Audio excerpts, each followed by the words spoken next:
रूस के बेलगोरोड में यूक्रेन का हमला हुआ है। बेलगोरोड में पेट्रोल पंप पर हमला किया गया। धमाके के बाद जला रूसी पेट्रोल पंप। यूक्रेन के हमले का वीडियो आया सामने।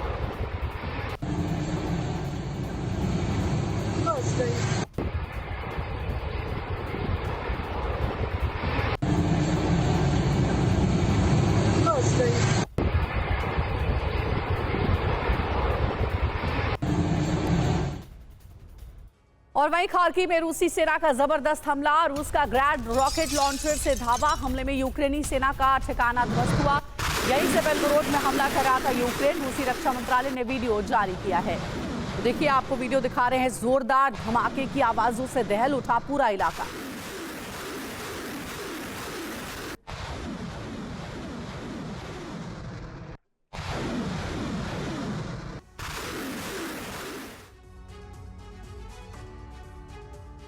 तो क्रीमिया में इस वक्त विनाश की बहुत बड़ी आग भड़की हुई है। ज़ेलेंस्की सेना ने क्रीमिया में अब तक का सबसे बड़ा हमला कर दिया है।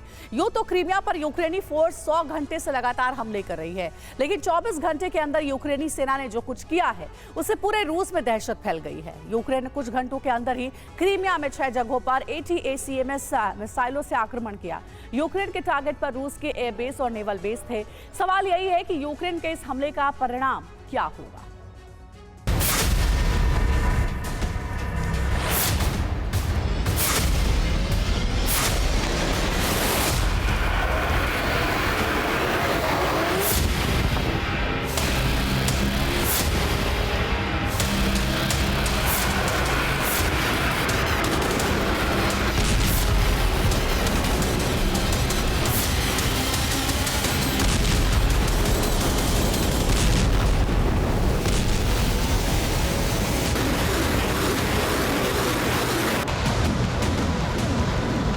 युद्ध की ये वो आग है जो क्रीमिया की धरती पर भड़की है।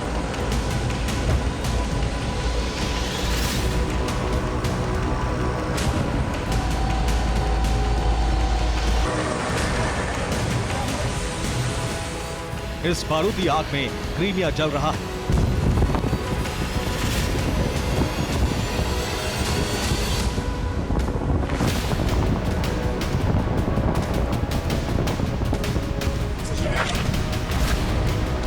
क्रीमिया में रूसी सेना के ठिकाने एनर्जी इंफ्रास्ट्रक्चर भस्म हो रहे हैं।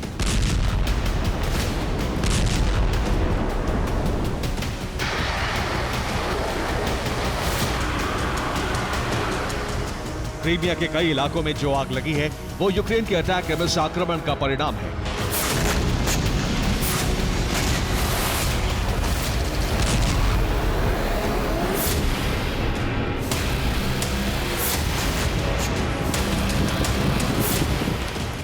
अमेरिका से अटैक मिसाइल मिलने के बाद ज़ेलेंस्की की सेना ने ऑपरेशन क्रीमिया लॉन्च कर दिया है।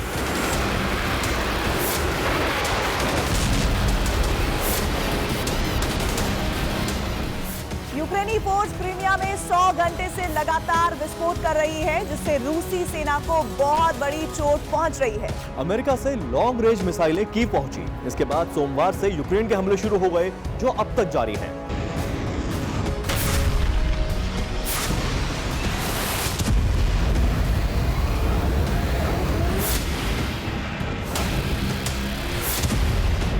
दो मई को यूक्रेन ने कर्च ब्रिज पर धमाका किया था। इसके बाद रूस ने कर्च ब्रिज को बंद कर दिया था।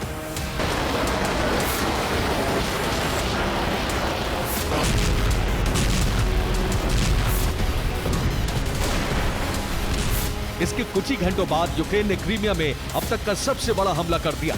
इस बार यूक्रेन ने क्रीमिया में रूस के एयरबेस और नेवल बेस को टारगेट किया।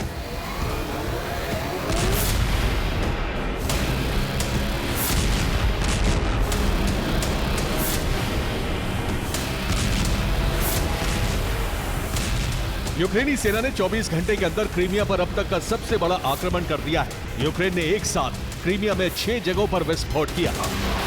सिम्फेरोपोल में यूक्रेन ने रूस के एयरबेस पर कई अटैक मिसाइलें दागी। सेवेस्तोपोल में रूस के नेवल बेस को भी टारगेट किया गया। फियोदोसिया में रूस का नेवल बेस और एयरबेस दोनों है। यहाँ भी कई धमाके रिपोर्ट हुए हैं। ये पतोरिया में रूसी नेवल बेस पर हमला किया गया। येल्ता में रूस की एयरफील्ड पर विस्फोट हुए। जानकोई में रूसी एयरबेस पर कई मिसाइलें आकर गिरी। माना जा रहा है कि यूक्रेन के अटैक एमएस हमले से रूसी सेना को बहुत ज्यादा नुकसान पहुंचा है। हालांकि यूक्रेन के हमले में रूस को क्या क्या और कितना नुकसान पहुंचा है, इस बाबत रूस ने अब तक कोई जानकारी नहीं दी है।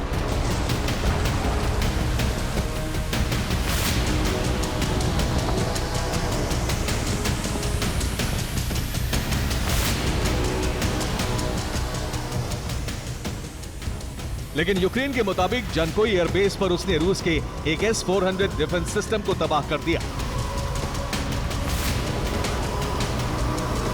इसके अलावा एयरबेस के रनवे को नुकसान पहुंचा है। इस सैटेलाइट तस्वीर को देखिए, ये जानकोई एयरफील्ड की तस्वीर है। यूक्रेन के हमले से पहले रूस का एयरबेस ऐसा था, यहाँ सब कुछ ठीक था। अब दूसरी तस्वीर को देखिए, ये हमले के बाद की उसी एयरबेस की सैटेलाइट तस्वीर है, जिसमें रूस का एक S-400 तबाह दिख रहा है।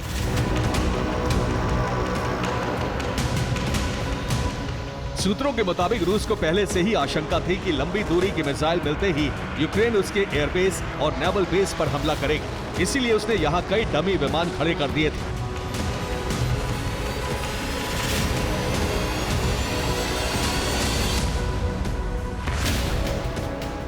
ऐसे में संभव है कि रूस को उतना ज्यादा नुकसान ना हुआ हो जितना दावा किया जा रहा है।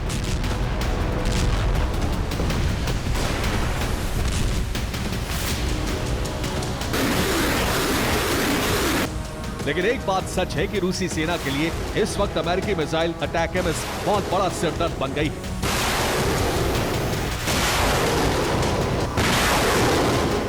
रूसी एयर डिफेंस को भी धोखा देने में कामयाब हो रहे हैं। रूस के पास अभी ऐसी कोई तकनीक नहीं है जो 100% सटीकता के साथ अटैक एमएस मिसाइल को इंटरसेप्ट कर सके।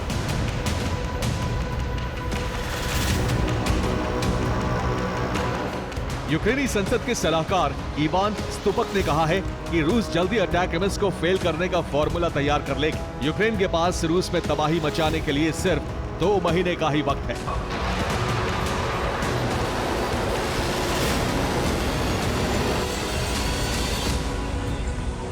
यही वजह है कि यूक्रेन ज्यादा से ज्यादा तबाही मचाने में जुटा है। यूक्रेन न सिर्फ रूसी धरती पर धमाके कर रहा है, बल्कि युद्ध के मैदान में भी अटैक एमएस मिसाइलों से हमला कर रहा है।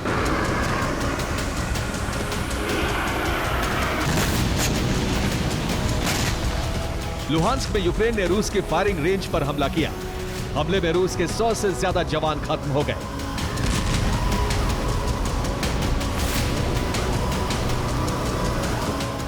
ऐसे में अब सवाल यही है कि आखिर अटैक एमएस मिसाइल में ऐसी क्या तकनीक है जिसकी वजह से रूस के एयर डिफेंस सिस्टम इसे तबाह नहीं कर पा रहे हैं। रूस के लिए अमेरिका की ये मिसाइल इस वक्त सबसे बड़ी चुनौती क्यों बन गई है?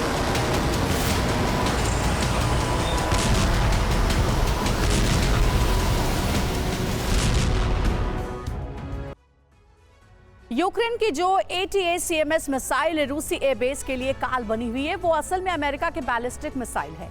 इस मिसाइल की लंबाई 13 मीटर होती है। ये मल्टी रॉकेट लॉन्चर सिस्टम से फायर की जाती है। इसकी मारक रेंज 300 किलोमीटर है, मतलब ये 300 किलोमीटर दूर मौजूद टारगेट को ध्वस्त कर देती है। ATACMS मिसाइल की गति 1235 किलोमीटर की प्रति घंटे है और ये GPS से गाइड होती है। इसकी तकनीक ऐसी है कि ये रूसी एयर डिफेंस सिस्टम को धोखा दे देती है। यही वजह है कि क्रीमिया में यूक्रेन के ATACMS हमले कामयाब हो रहे हैं।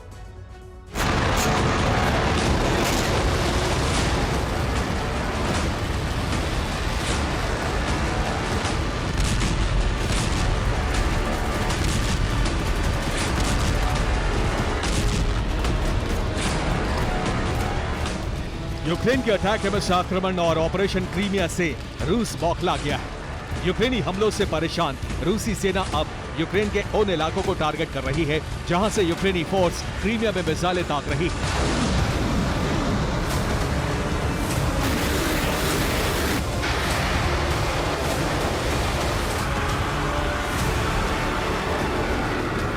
रूस ने सबसे बड़ा हमला यूक्रेन के ओडेसा में किया। यहां रूस ने यूक्रेन के हथियार डिपो, ऑयल रिफाइनरी और गैस स्टेशन को टारगेट किया।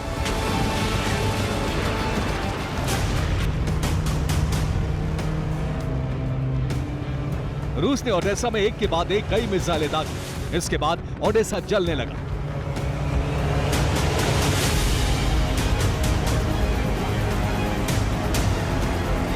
रूस के हमले में यूक्रेन का हथियार डिपो जल गया, ऑयल रिफाइनरी और गैस स्टेशन भस्म हो गए।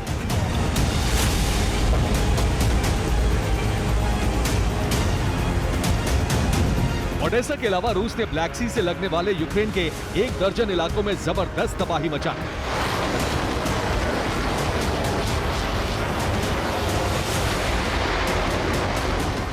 ओचाकोव में रूस ने यूक्रेन के सैन्य बेस को तबाह कर दिया। यहां यूक्रेन के हथियार और 13 सैनिक खत्म हो गए।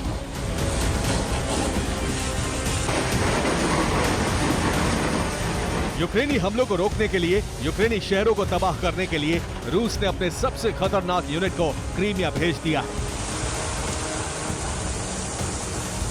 कई युद्धपोत और जहाज ब्लैक सी में लगाए गए हैं। इसके जवाब में अमेरिका ने यूक्रेन को अंडर वाटर ड्रोन दे दिया है। इस ड्रोन का नाम है मांटा ड्रोन।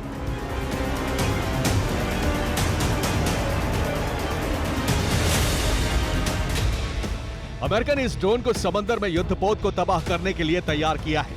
माना जा रहा है कि यूक्रेन इस ड्रोन से रूस की ब्लैक सी फ्लीट में तैनात वॉरशिप का खात्मा करेगा।